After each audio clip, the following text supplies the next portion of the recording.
자, 1주차 보충 강의를 시작하도록 하겠습니다.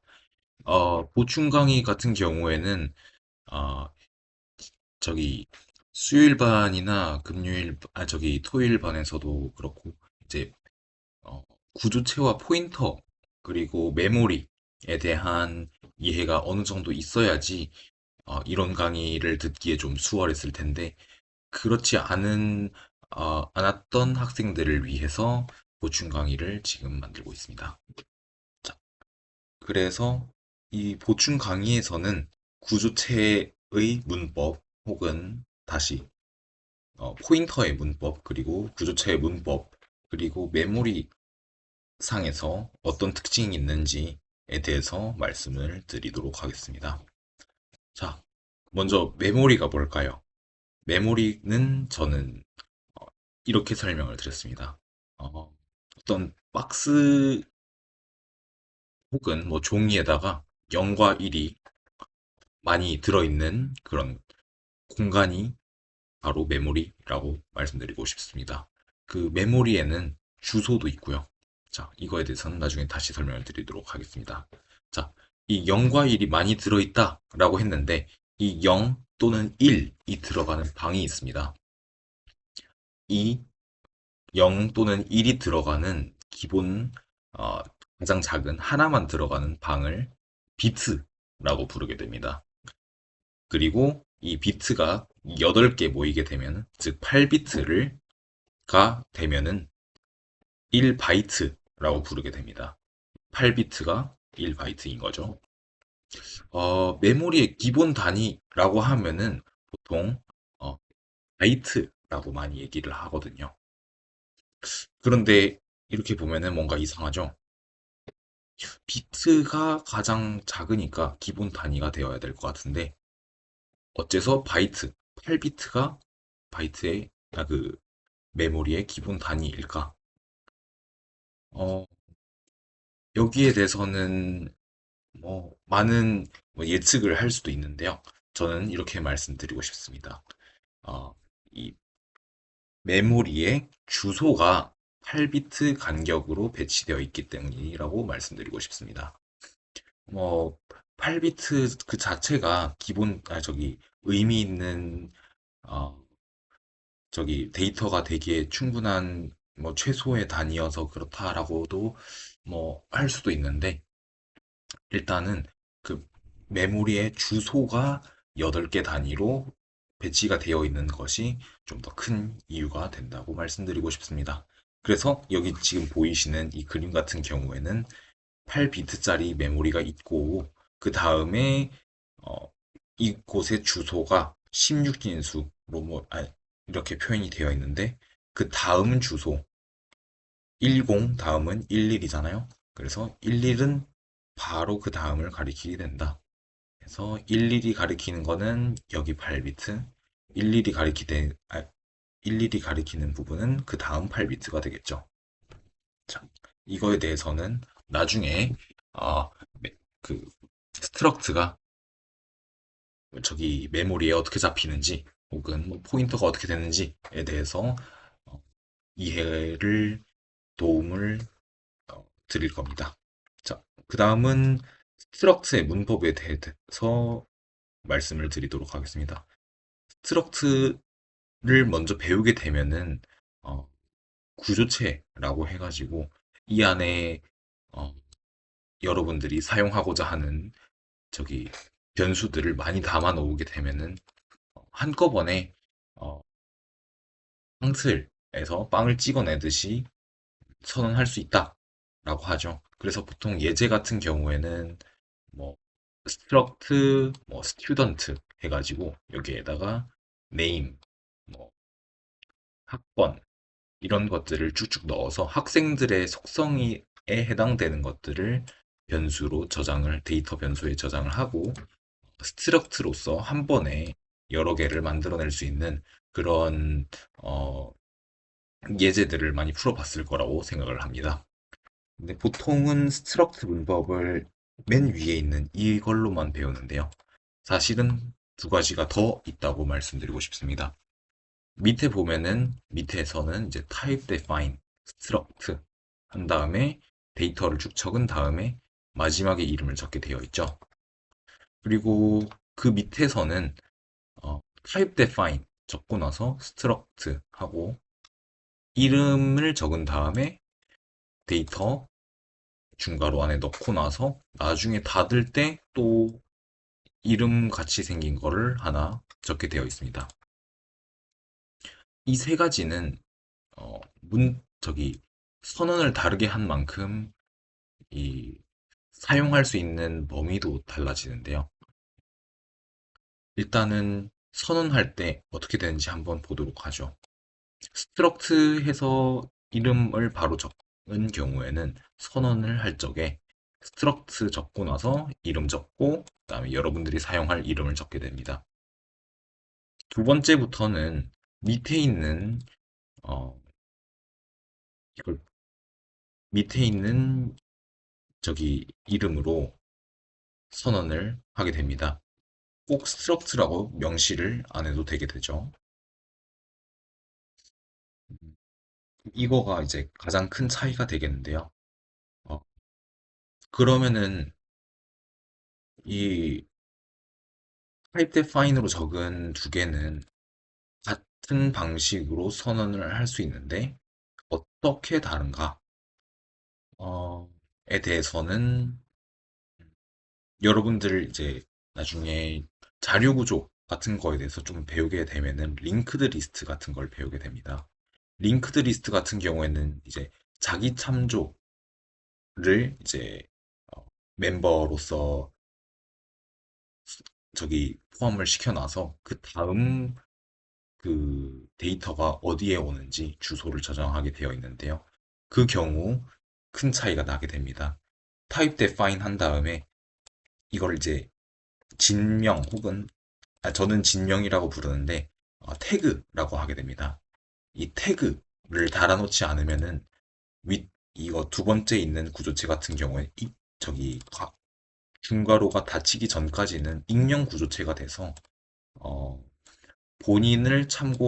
본인 타입을 참고하는 포인터 변수를 만들 수가 없게 됩니다. 이 중괄호 내에서는 말이죠.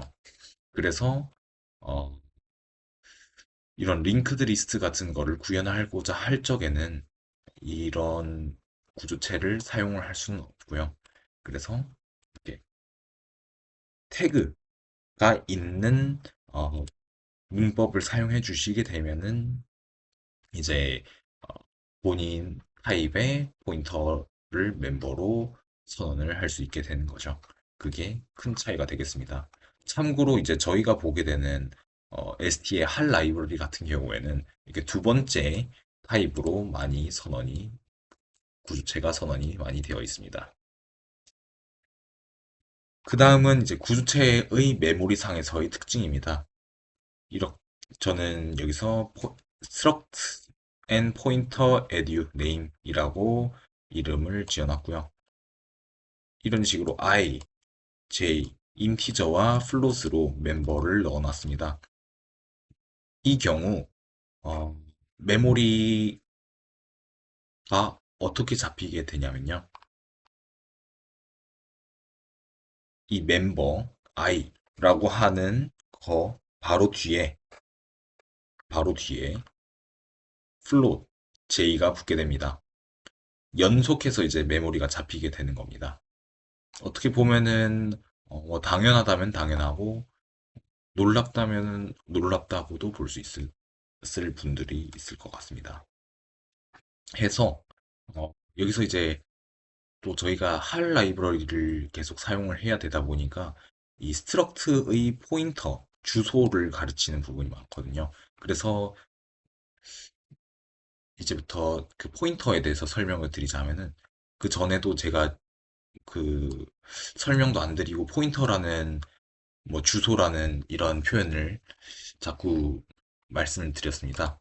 그래서 조금 불편하셨을 수도 있긴 한데 지금 이제 다시 설명을 드리자면은 이런 변수가 잡히게 되면은 메모리상의 변수가 잡히게 되면은 선언을 하게 되면은 어, 이 변수가 저장되는 그 메모리의 주소, 위치가 이렇게 있게 되겠죠.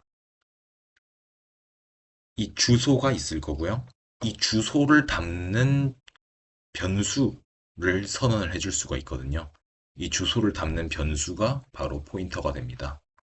그래서 포인터는 이렇게 별을 사용해줘서 선언을 해주게 되는데요. 자, 한번 보도록 하죠. int 별 p1 이렇게 적었습니다. 이 경우에는 p1은 정수형, 인티저형 포인터다 라는 의미가 되겠습니다. 그래서 p1은 포인터가 되겠고요. 또 별을 앞에 붙인 다음에 p1이라고 적기도 하는데요. 그 경우에는 별 p1은 그 p1 포인터가 가르치고 있는 주소의 값을 의미하게 됩니다. 만약에 p1이 i를 가르치고 있다. i의 시작 주소를 가르치고 있다. 라고 하면은 별 i1, 다시 별 p1 같은 경우에는 i의 값 그 자체를 나타내는 거가 되겠습니다. 자, 그래서 여기서 이제 스트럭트 그 자체의 주소도 있을 건데요. 스트럭트 그 자체의 주소는 멤버 변수의 맨 앞에 있는 녀석, 여기서는 i가 되겠죠. i의 주소와 동일하게 됩니다.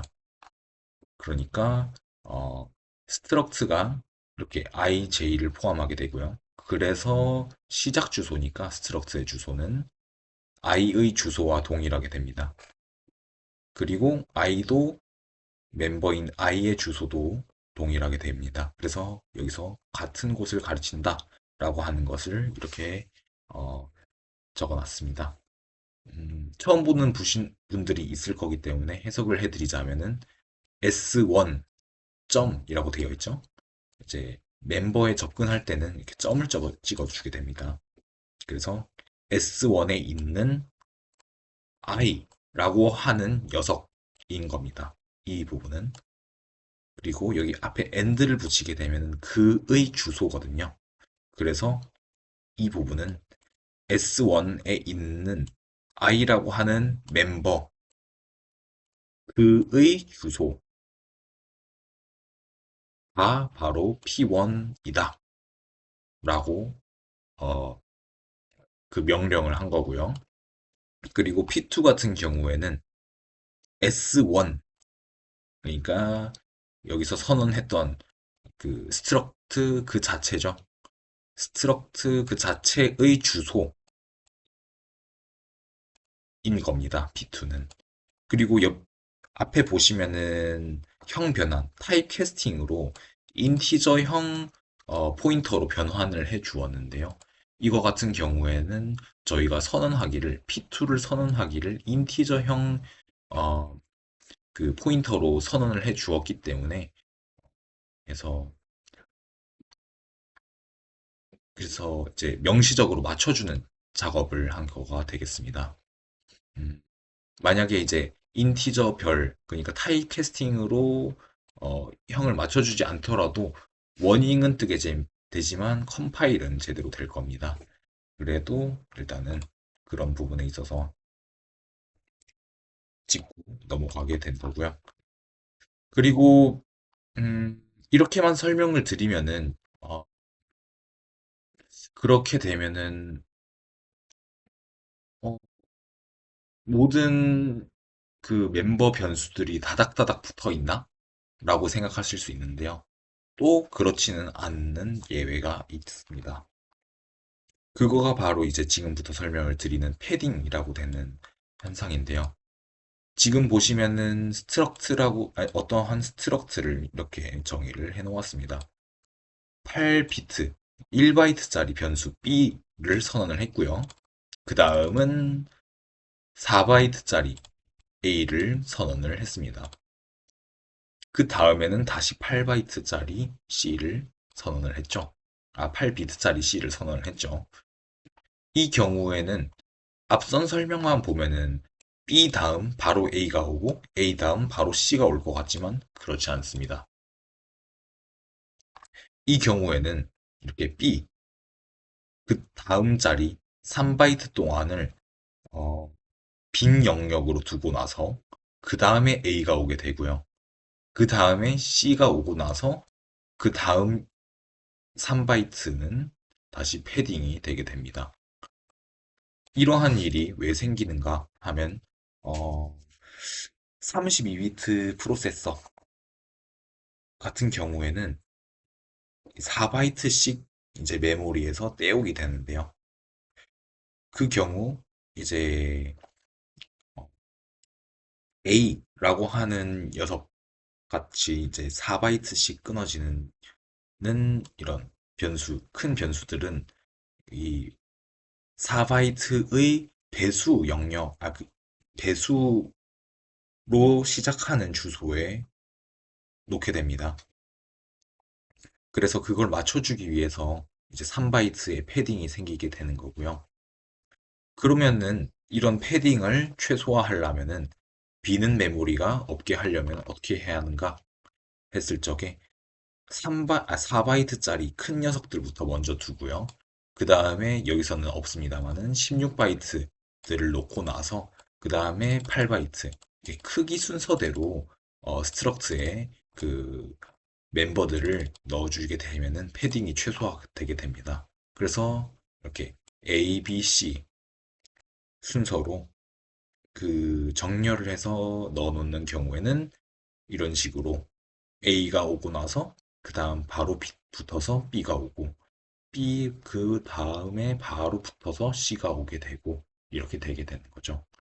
이렇게 되면은 메모리가 비지 않고 그 효율적으로 사용하게 되겠죠.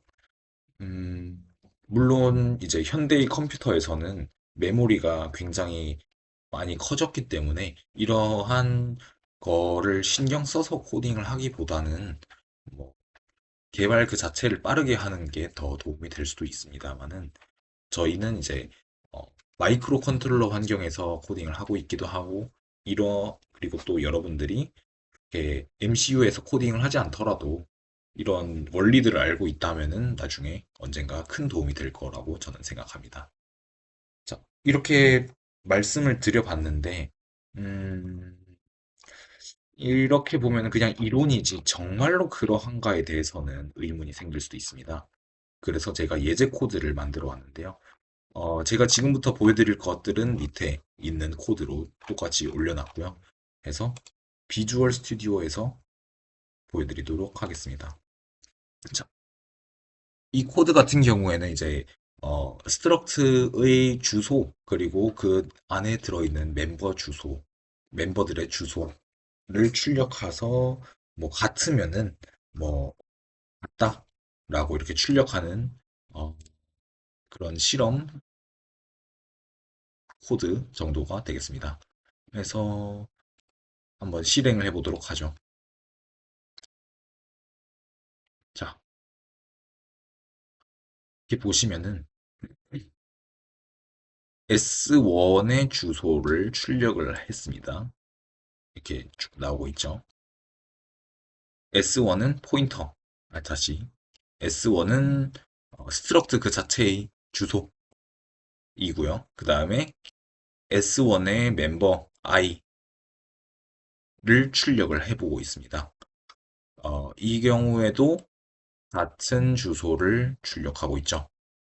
그래서 같다. 그래서 구조체의 시작 주소는 첫 번째 멤버의 주소다. 라는 거를 보실 수가 있고요. 그 다음에 두 개가 정말로 딱 붙어서 어, 메모리에 잡히게 되는가에 대해서는 여기 있습니다. i의 주소를 출력했을 때 이렇게 출력이 되고 있고요. j의 주소는 이렇게 나오고 있죠. 어, 이제 16진수 표현이기 때문에 이제 여기서 이렇게 그 알파벳들이 보이고 있는데요. 8, 그 다음은 9, 12 대신에 이제 8, 9, A, B, C니까 두 주소의 차이는 4바이트가 되게 되겠죠. 네.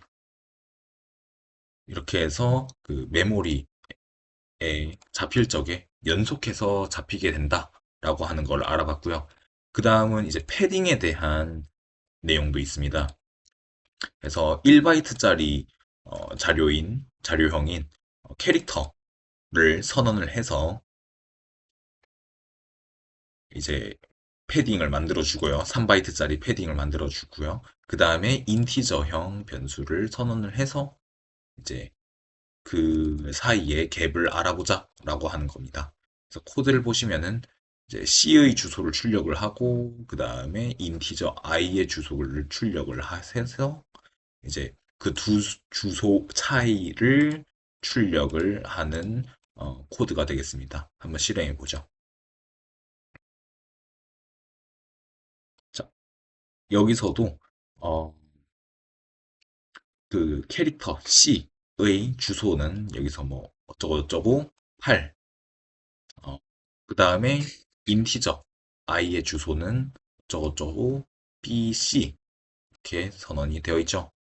그래서 앞서 말씀드렸던 거하고 똑같이 16인수이기 때문에 8, 9, AB 해서 두 변수의 주소 차이는 4바이트가 되게 됩니다. 그래서 1바이트 그 바로 다음에 인티저가 잡히는 게 아니고 패딩 3바이트를 둔 다음에 어, 저기 인티저를 두기 때문에 주소 차이가 4바이트가 되게 된다라고 하는 거를 보여드렸습니다. 어, 보충 강의 1은 여기까지고요. 다음은 이제 이론 강의를 이론 강의로 찾아와 주시면 되겠습니다. 감사합니다.